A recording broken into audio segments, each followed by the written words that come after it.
Hi, everyone. My name is Amanda Kowalski. I'm the Director of Behavior Programs for San Diego Humane Society. Today, I'm going to be presenting on canine reactivity on leash. This webinar is being presented by San Diego Humane Society in collaboration with Purina.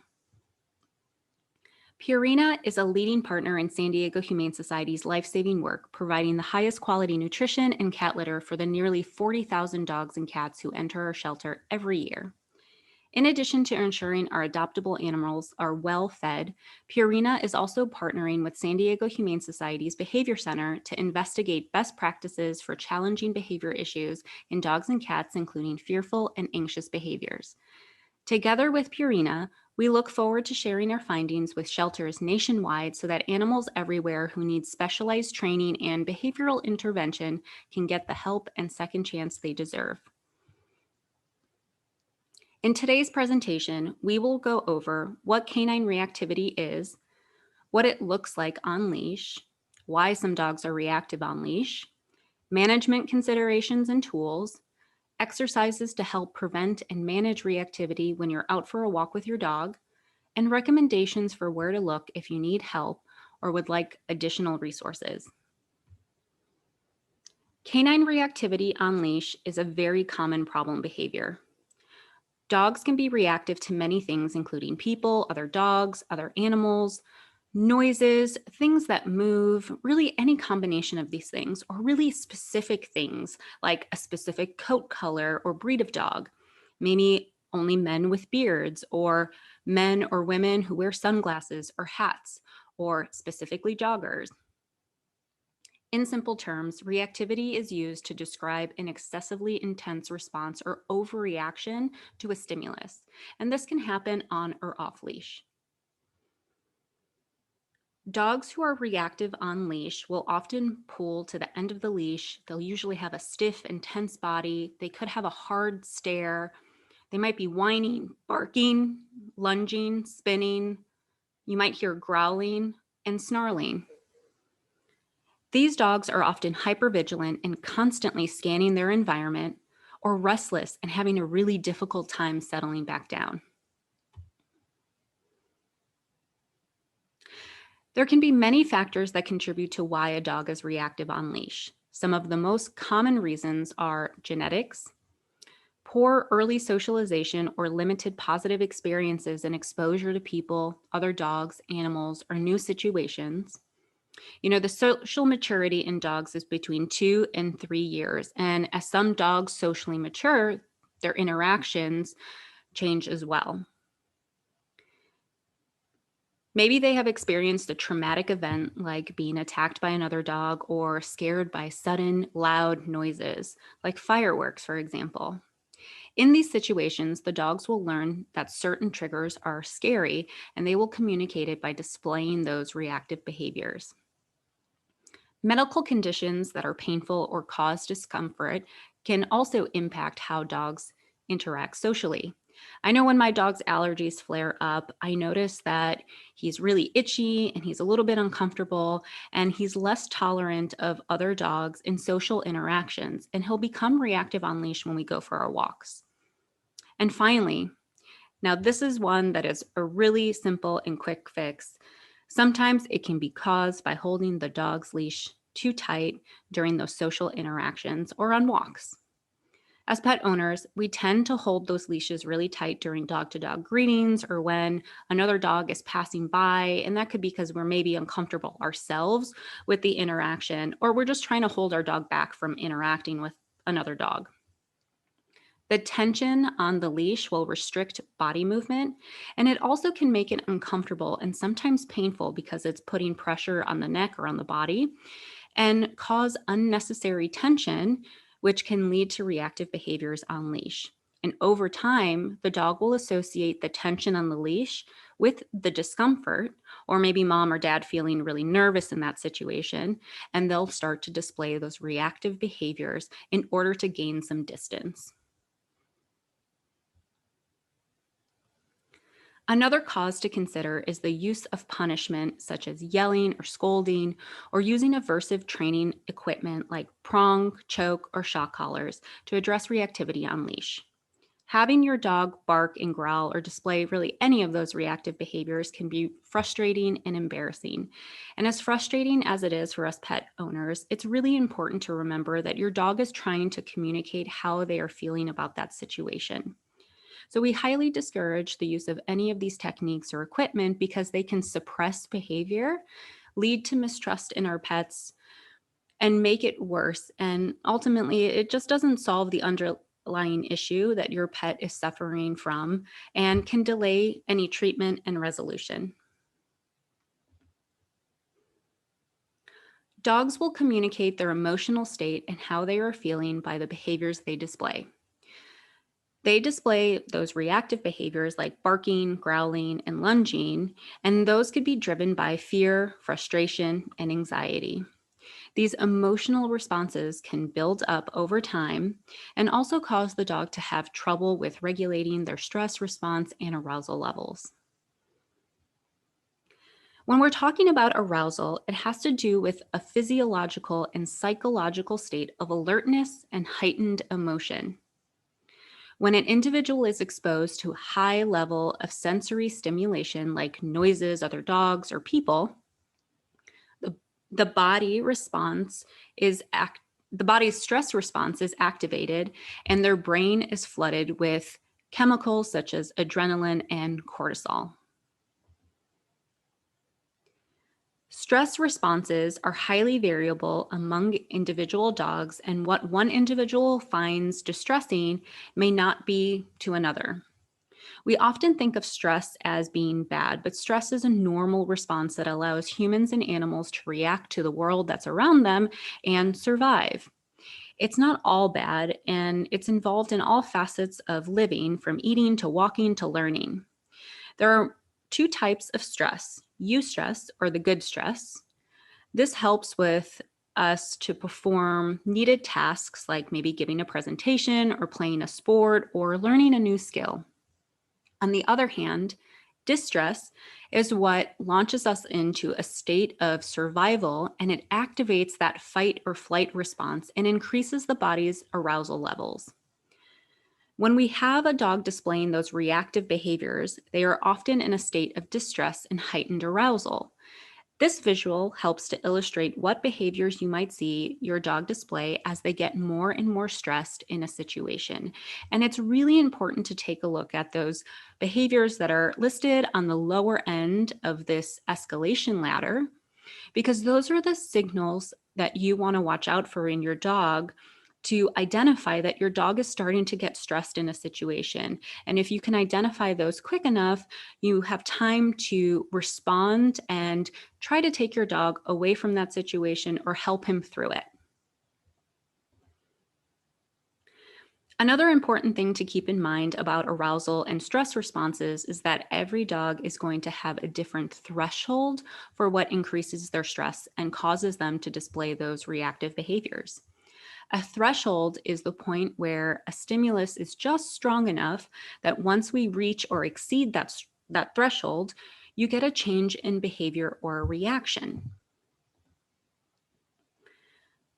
Where your dog's threshold is can also change depending on how many stressful stimuli they encounter during a course of a walk or even over the day. We call this trigger stacking. As more triggers build up, the closer they get to going over their threshold. This is going to be important to remember when implementing a behavior modification plan. For optimum learning, we want to be sure that the dog is under their threshold for reactivity, and we want to try and avoid as many triggers as possible so we're not trigger stacking over the course of the day or even on that walk. In addition to recognizing signs of increasing stress like tension in the body, maybe a closed mouth, ears forward, if your dog is refusing to eat those really tasty treats that you have with you, or maybe they're just slowing down, you can see them slowing down and maybe focusing on other things while you're giving them the treats, this is a good indication that your dog is reaching or passing their threshold.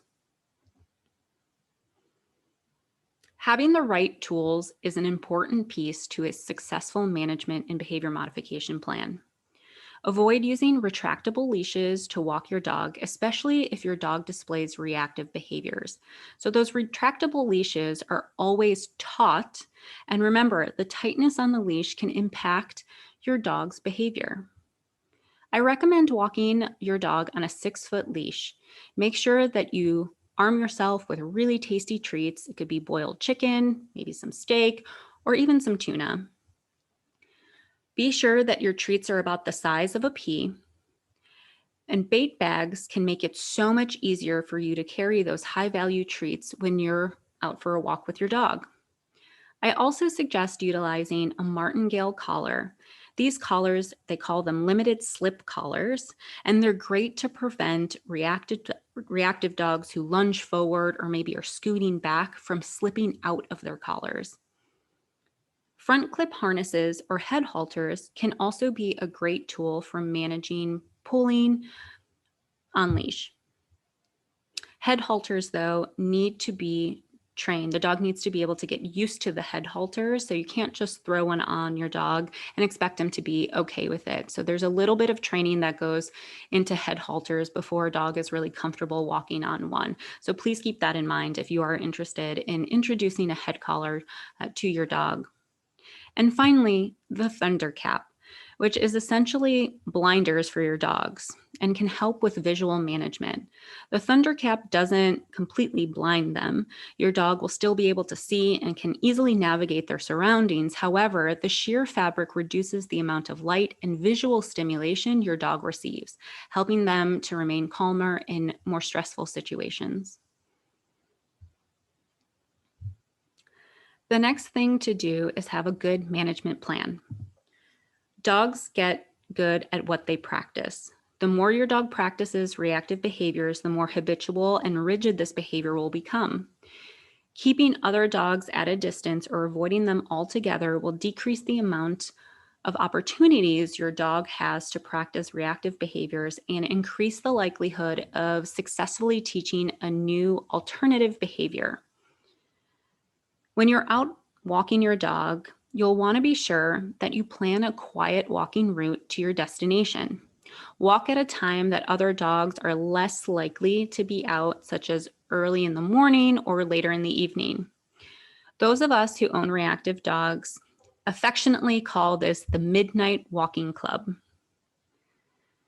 Stay vigilant and practice situational awareness. Keep your eyes up and scan the environment as you walk. It's almost like you're playing a video game. Be prepared to move and get out of dodge if you encounter a trigger. If you need to move, you can create space by crossing the street or turning in the opposite direction and walking away. You can also create a visual barrier by moving behind a car or between cars, using a tree, or going behind a wall. While you're behind that visual barrier, make sure that you're rewarding your dog for any focus on you or offering eye contact. You can also encourage eye contact by getting your dog's attention. Now, let's run through a couple of exercises you can begin to work on in your home. You'll want to be sure that you begin in an environment your dog is going to be successful in. I recommend practicing these exercises in your home first before attempting to take them outside. In order to go fast, it's really important that you start by going slow, and we're building that foundation for these behaviors so that you can get more practice and you can start to move to other environments. When you're at the stage of practicing these exercises outside, keep in mind how intense the trigger is for your dog, how far the dog is from the trigger, and how long the dog is being asked to deal with the trigger. If you have a dog that is not able to perform the exercise, you can use this graphic to troubleshoot. When we're referring to the intensity of the trigger, we're talking about how potent the trigger is. If your dog is reactive to sounds on walks, think about how quiet or loud they are. Is there an opportunity for you to move away? And how does that change how your dog's reacting or what his behavior is like? If the trigger is a dog, consider any social pressures like eye contact or pulling towards your dog, or maybe barking at your dog. My dog tends to react to dogs that are moving really quickly. They're usually larger in size and have prolonged eye contact as they're passing. He finds this type of social interaction and pressure very threatening and will begin to bark and growl at that other dog. When we're talking about distance, think about how close the trigger is. Typically, closer triggers are just more challenging for your dog. This is also one of the easier components to control and make changes to quickly. Simply moving further away usually makes it easier for your dog. Lastly, consider duration and how long the trigger is present for. Is the trigger present for a short time or an extended period? Generally, increasing distance and decreasing the intensity of the trigger will help your dog be more successful if the duration is too long. And sometimes our dogs are showing less obvious signs that one of these components is too intense, too close, or they're just there too long. I recommend paying attention to whether your dog stops taking those high value treats. And if you notice that they're slowing down or not taking them as consistently before or stopping altogether, it's time to troubleshoot. The first exercise is great for encouraging your dog to focus on you and can break their focus on the trigger. It's the orienting sound. Make a kissy or clicking sound with your mouth. When your dog turns their head towards you, treat immediately and repeat, repeat, repeat. You'll practice the orienting sound in various areas around the house first. And when your dog begins to reliably respond to your orienting sound at home about 80 to 90% of the time, take it outside. I recommend practicing at first in a stationary spot outside your home. When they are reliably responding in this situation, you can begin to use it on walks every 5 to 10 steps to encourage eye contact and focus on you. Here is a video of me practicing with my dog in a stationary spot in our neighborhood. My dog is really familiar with this exercise, and it's one of those that has evolved into sustained eye contact from him, so my camera person had to help with some distractions. You'll see in the video that as soon as he turns his head to look at me, I'm reaching into my bait bag to grab a piece of chicken to reward him.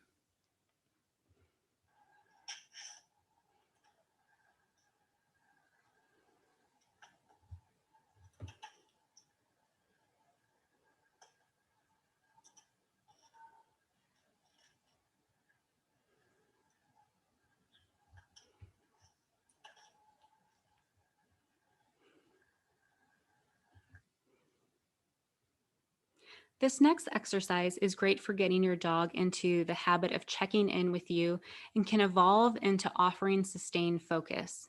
It's called Voluntary Checkins. Remember to start at home where your dog will be the least distracted. Be sure to have your bite-sized treats on hand and simply reward your dog each time they spontaneously look at you. And you can do this throughout the day. While at home, you can also set up practice sessions with your dog on leash to prepare him for taking this exercise outside. When you take this exercise outside, be sure to practice first in a low, distracting area. And as you're out for a walk with your dog, when he turns to look at you, be sure that you're capturing that and rewarding it immediately. Here is a video of me practicing with my dog on a walk. Because he's offering me some sustained eye contact, I'm rewarding every 5 to 10 steps. At one point in the video, you will hear me use the orienting sound, that kissy noise, to regain his attention because of a loud noise from a garbage truck.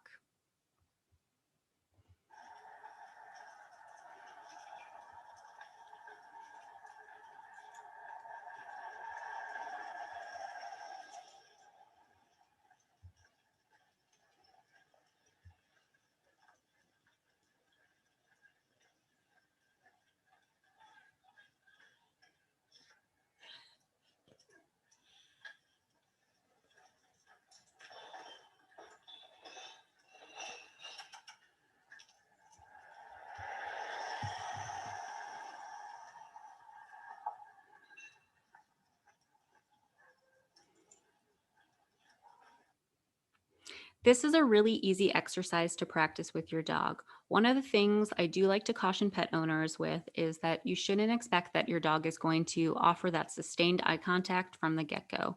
Be sure to make it easy for your dog to choose to look in your direction. This is a behavior that you can build up pretty quickly on just a few walks if you start at a level that is easiest for your dog to have as many opportunities for reinforcement as possible.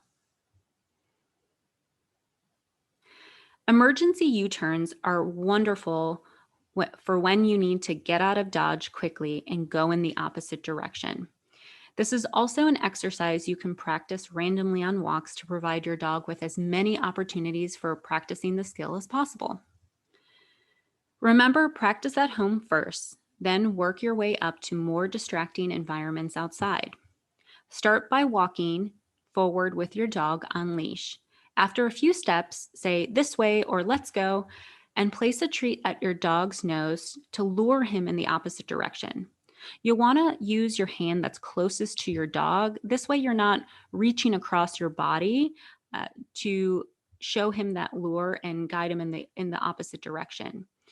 After you've made the turn, immediately reward your dog. You'll practice this sequence frequently so that your dog quickly whips around to walk in the opposite direction when he hears you say the cue. The treat at the nose or the lure is very helpful in the beginning. Essentially, it's like a magnet that's pulling or helping to lead your dog in the right direction. Do keep in mind that in highly stressful situations, the lure may be necessary to help change directions. Eventually, you won't have to use the lure at his nose to lead him, but you'll want to be sure that you do continue to give him a treat after you've changed directions and are walking away to continue to reinforce and build on that behavior. Here's a video of me practicing with my dog. You can see that I'm using the lure to guide him in the right direction. After I give him the treat, he stops suddenly and looks back. And instead of pulling him along or yanking him forward, I stopped, used the orienting noise, and lured him along again to continue walking away.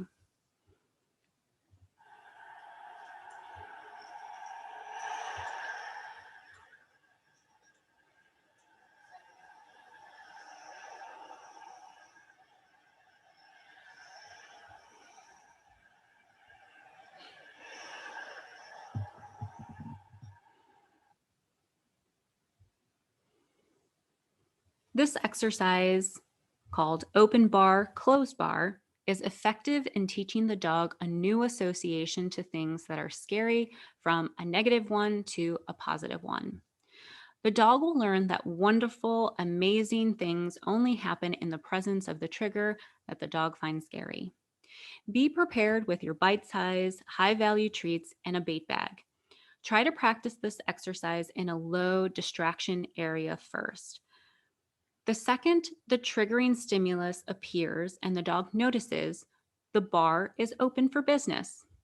This means that you begin to give the dog a steady stream of those high value treats, about one per second, and continuing doing this until the trigger disappears out of sight. The second the trigger disappears, the bar is closed, and you abruptly stop feeding your dog. You'll repeat the process every time the dog sees a trigger. A couple of things to keep in mind. Don't treat your dog when the trigger is not in sight. Being mindful of how long the trigger stays in sight. If your dog isn't taking treats or doesn't become more relaxed after a few repetitions, think back to that graphic about duration, distance, and intensity. It could mean that the trigger is in sight too long and your dog can't handle it, so you might need to increase your distance. You'll want to treat every time your dog sees the trigger. Nothing else makes that bar open. Here are a couple short videos of me practicing with my dog. Notice the steady stream of treats after he saw the dog across the street. In the second video, the stream is shorter, and as soon as that dog was out of sight, the treats stop abruptly.